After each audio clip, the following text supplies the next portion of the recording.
अच्छा बोलबाला है उनका भी राजस्थान में युवाओं में। बड़े नेताओं के द्वारा, उन्हीं के समाज के बड़े नेताओं के द्वारा षड्यंत्र पूर्वक फंसाया गया। युवाओं में किसी की पहचान है तो वो है आदरणीय श्री नरेश जी मीणा। युवाओं, किसानों, ग्रामीणों की आवाज़ बुलंद करेगा। अभी उनकी कोई मंशा नहीं है। मैं उन्हीं की टीम से हूँ। मैं किसी का नाम नहीं लेना चाहूँगा सार्वजनिक रूप से। नरेश मीणा बड़े जुझारू नेता हैं और हम सब चाहते हैं बाहर आएं और चुनाव लड़ें और चुनाव जीत कर जाएं। नहीं, नरेश जी के साथ गलत हुआ है, बिल्कुल गलत हुआ है। बाकी नरेश जी के साथ गलत हुआ है। नरेश जी को रिहा करना चाहिए। बहुत अच्छा रुतबा है। हाँ, क्यों नहीं, जेल तो है, आम आदमी जा रहा है। आजकल जेल की नॉर्मल बात है। आज कोई फंस जाता है, कोई भी फंस जाता है। आज फुल बहुमत से जीतेगा वो। नमस्कार, आप देख रहे हैं भारत रफ्तार और मैं हूं आपके साथ इशिका जैन।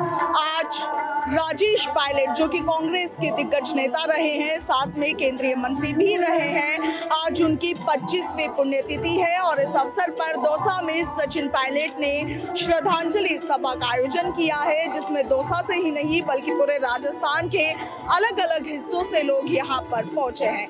जब भारत रफ्तार की टीम यानी कि हम यहाँ पर घूम रहे थे, तभी हमें कुछ लोग मिले जो चाहते थे कि हम नरेश मीणा के बारे में उनसे बातचीत करें और उनके बात को आगे सरकार तक पहुंचाएं। दरअसल इन लोगों का कहना है कि नरेश मीणा ने, क्योंकि आप सभी जानते हैं कि दौसा में लंबे वक्त तक राजनीति की है, वो यहाँ से एक बार चुनाव भी लड़ने की इच्छा उन्होंने जाहिर की थी। ऐसे में इन लोगों का कहना था कि हमें नरेश मीणा के बारे में बात करनी है और उसे आगे तक पहुंचाना है। तो आप भी सुनिए कि इन लोगों ने नरेश मीणा को लेकर क्या कुछ कहा। आपके यहाँ से एक और युवा नेता है नरेश मीणा, उनका जिक्र करना चाहूंगी। वो भी सचिन पायलट को अपना गुरु कहते हैं, इस वक्त जेल में। बिल्कुल, पायलट साहब को सभी अपना गुरु मानते हैं। जो भी पॉलिटिक्स में होते हैं सभी गुरु मानते हैं।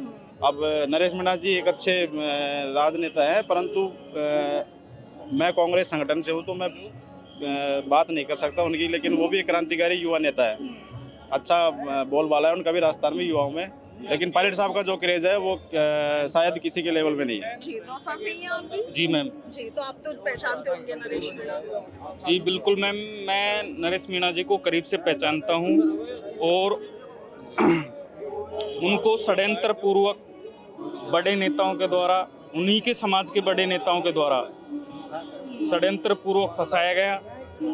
मामूली बात पे उनको जेल में डाल दिया गया और वह एक ऐसा युवा होगा, आदरणीय पायलट साहब के बाद में अगर युवाओं में किसी की पहचान है तो वो है आदरणीय श्री नरेश जी मीणा। आने वाले समय में वो बाहर भी आएंगे और विधानसभा की पटल पे नया चेहरा उभर के आएगा। नए चेहरा जो आएगा वो एक रफ्तार के साथ आएगा, युवाओं, किसानों, ग्रामीणों की आवाज़ बुलंद करेगा। अंता में विधानसभा उपचुनाव होने लगता है, नरेश मीणा वहाँ से चुनाव लड़ते हैं तो जीत सकते हैं। अभी उनकी कोई मंशा नहीं है। मंशा नहीं, आपको कैसे पता है? मैं उन्हीं की टीम से हूँ। अच्छा जी, ओके। तो अभी वो जेल में है, निकल नहीं पा रहे हैं। एक केस में उन्हें जमानत। मैम मैं बता रहा हूँ ना, उन्हीं के समाज के कुछ बड़े नेता, अदर समाज की बात नहीं कर रहा मैं, उन्हीं के समाज के कुछ बड़े नेता इस षड्यंत्र में शामिल हैं। और मैं किनकी ओर इशारा है आपका, अगर आप नाम ले? मैम मैं किसी का नाम नहीं लेना चाहूँगा सार्वजनिक रूप से। बाकी आदरणीय श्री नरेश जी जल्दी बाहर आएंगे और वही आवाज़ होगी, वही मैदान होगा। क्या कहिएगा नरेश मीणा? नरेश मीणा बड़े जुझारू नेता हैं और उनकी पहचान अभी विगत 15 साल से उन्होंने जो संघर्ष किया है, बहुत अच्छा संघर्ष रहा उनका। वो भी एक दिन ऐसा आएगा कि वो विधायक पटल पर पहुंचेंगे, ऐसी बात नहीं है। अभी थोड़ा उनको कष्ट झेलना पड़ रहा है, ये है। तो सचिन पायलट को भी आप अपना नेता मानते हैं? आप लोगों ने बात करी उनकी रिहाई के लिए? बिल्कुल बिल्कुल, पायलट साहब को भी हम अपना नेता मानते हैं। नरेश भी अभी युवा है, पर उनका भी एक दिन तो ऐसा आएगा। और पायलट साहब ने भी बोला है उनके बारे में, ऐसी बात नहीं है।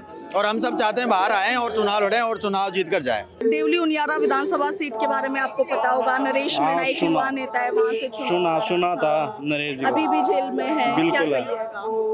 नहीं, नरेश जी के साथ गलत हुआ है, गलत हुआ। बिल्कुल गलत हुआ है। नरेश जी को रिहा करना चाहिए। एक केस में जमानत मिल गई, लेकिन जो हिंसा प्रकरण था उसमें अभी तक जमानत नहीं मिली है। ये तो राजनीति पॉलिटिकल है मैडम, वो कोई नहीं है। बाकी नरेश जी के साथ गलत हुआ है, नरेश जी को रिहा करना चाहिए। नरेश मीणा भी आपके यहाँ पर, उन्होंने लंबे समय तक वो रहे हैं, यहाँ की राजनीति में उन्होंने काम किया है, कैसे देखते हो उन्हें? बढ़िया है नरेश मीणा जी, बढ़िया आदमी। लेकिन अभी जेल में अभी है। जेल में बाहर आएंगे और युवा उनको काफी चाहते हैं, काफी पसंद करते हैं। पसंद करते हैं। कैसा है नरेश मीणा का 2 साल? बहुत अच्छा रुतबा है और युवा नेता है और समझदार नेता था और अच्छी बात थी। ये तो राजनीतिक में होता है, कोई पे कोई हाथ उठा लेता है, कोई बात भी नहीं होती है। उसको अगर जेल में कोई अगर राजनीतिक करते हैं नेता तो अच्छी बात नहीं है, उनको छुड़वाने का काम करें और अच्छी बात रहेगी। नेताओं का नाम तो ऐसे होता है, अड़ाने का काम तो एक जनता खूब चाहती है, यहाँ भी चाहती है, दौसा में भी पूरा राजस्थान चाहता है नरेश मीणा को, पूरी समाज चाहती है। और सचिन पायलट की कर्म भूमि है, राजेश पायलट यहाँ दुर्घटना से मौत हो गई थी, तो उसका आज ये प्रोग्राम है। बहुत अच्छा प्रोग्राम है मैडम, बहुत बहुत धन्यवाद। अच्छा, कुछ लोग कह रहे हैं कि अंता से उपचुनाव लड़ सकते हैं नरेश मीणा, लगता है जीतेंगे अगर लड़ते हैं? हाँ, क्यों नहीं, जेल तो आज आम आदमी जा रहा है, आजकल जेल की नॉर्मल बात है। आज कोई फंस जाता है, कोई भी फंस जाता है, कोई दिक्कत नहीं है। फंसने में तो क्या है, हाथ उठा लिया रोज से, या तो हाथ तो किसी भी उठ जाता है, लेकिन कोई ये तो बात गलत है ना? गलत है साहब, उठना चाहिए। और ये बात है, जेल से छूटना चाहिए। ये नेता बड़े बड़े दिग्गज है जो राजनीतिक करते हैं, अच्छी बातें नहीं है। आप कहाँ से भाई साहब? मैं तो जम्मा सिंह बताइए, आप नरेश मीणा पे कुछ कह रहे थे, देखते हाँ, हैं, नरेश मीणा तो जीतेगा, एक दफा तो जीतेगा एक साहब। दफा तो जीतेगा। हाँ, फुल बहुमत से जीतेगा वो। हाँ, जानते हैं आप? हाँ, उनको जानते साहब। अभी जेल में है, हाँ, तो साहब उनके लिए तो क्या है कि छूटना चाहिए, वो अच्छा आदमी। लेकिन अभी तक भी छूट नहीं पा रहे। लोग कह रहे हैं सरकार ने अब सर ये तो सरकार फंसा रखी है, उसको छूटना चाहिए, वो उस इंसाफ होना चाहिए उनके साथ। हाँ जी।